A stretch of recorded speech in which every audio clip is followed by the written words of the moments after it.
After we've brainstormed and aligned on an idea, we use Lucidspark integrations with leading apps like Google Docs. We can review, make comments, and suggest edits without ever leaving our Lucidspark board.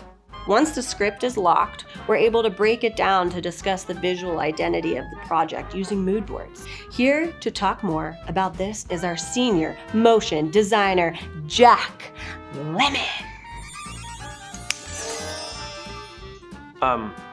Not like the actor, Lemon with just one M. I start with a mood board to nail down our art direction, drop in a bunch of images and reference material.